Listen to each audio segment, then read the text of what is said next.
Over 3,000 years ago in the mighty kingdom of Egypt, one man ruled with unmatched power, became the prophet who changed history. And through scripture and memory, the Pharaoh's legacy remains, not as a god, but as a warning. Over 3,000 years ago in the mighty kingdom of Egypt, one man ruled with unmatched power, the Pharaoh.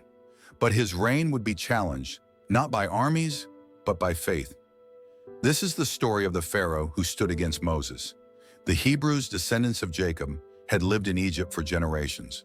They worked as slaves, yet their numbers grew rapidly. Pharaoh feared they would one day rise against him. In his paranoia, he issued a cruel decree. Every newborn Hebrew boy was to be cast into the Nile. During this time of fear, a child was born among the Hebrews, Moses. His mother hid him for as long as she could, but when it became impossible, she placed him in a basket woven from reeds, sealed with tar, and set him afloat upon the Nile. The basket drifted into the gardens of Pharaoh's palace. There, Pharaoh's daughter discovered the crying infant. Moved with compassion, she chose to raise him as her own. Thus, the child destined for death became a prince of Egypt. Moses grew up in the splendor of Pharaoh's court, trained in wisdom, science, and war. Yet in his heart, he belonged to another people, the Hebrews who remained in chains. This conflict within him would one day awaken his destiny. As a young man, Moses killed an Egyptian who was beating a Hebrew slave. Fearing Pharaoh's wrath, he fled to the desert of Midian. There, he found a new life as a shepherd, tending the flocks of the priest Jethro.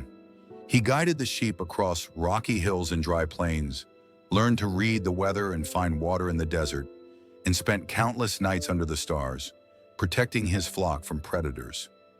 In solitude and hard labor, he grew patient, humble, and wise, shaping a spirit ready for the monumental task that lay ahead. One day, while tending his flock, Moses saw a bush burning with fire, yet it was not consumed. From the flames, the voice of God spoke, "I am who I am. Go back to Egypt.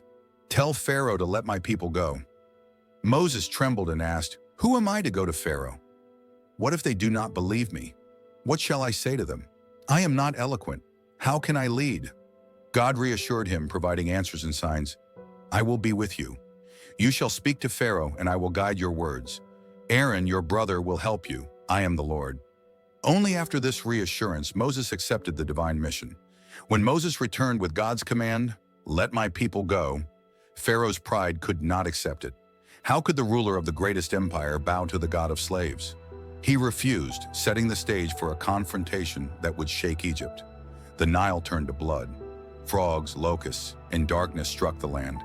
Plague after plague revealed divine power, yet Pharaoh's heart remained hardened.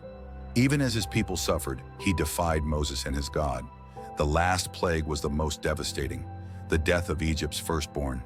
Broken with grief, Pharaoh finally released the Hebrews, but pride consumed him once more, and he pursued them to the Red Sea. The Hebrews marched out of Egypt, but soon found themselves trapped. Before them stretched the endless waters of the Red Sea. Behind them thundered Pharaoh's chariots. There was nowhere to run, no escape in sight. Panic spread among the people. They cried out to Moses, "Why did you bring us here only to die in the desert?" But Moses answered, "Do not be afraid, stand firm, and you will see the deliverance the Lord will bring you today." At God's command, Moses raised his staff over the sea. The winds roared, the waters trembled, and the sea parted into two towering walls of water, leaving a path of dry land through the depths. The Hebrews hurried forward, their hearts pounding with both fear and awe. Behind them, Pharaoh's army advanced, the sound of thundering chariots echoing across the dry seabed. Dust rose, swords clashed, and the cries of men and horses filled the air. Just as the Egyptians reached the center of the sea, the waters began to surge back, collapsing upon the chariots with immense force. Horses screamed, soldiers struggled to escape, and the mighty army was swallowed by the waves. The sea returned to its natural state, calm and silent, leaving no trace of the pursuing army. The Pharaoh who defied God was defeated, not by men, but by the power of faith. The story of Pharaoh and Moses is one of fear, pride, and faith. The child Pharaoh tried to destroy became the prophet who changed history. And through scripture and memory, the Pharaoh's legacy remains, not as a god, but as a warning.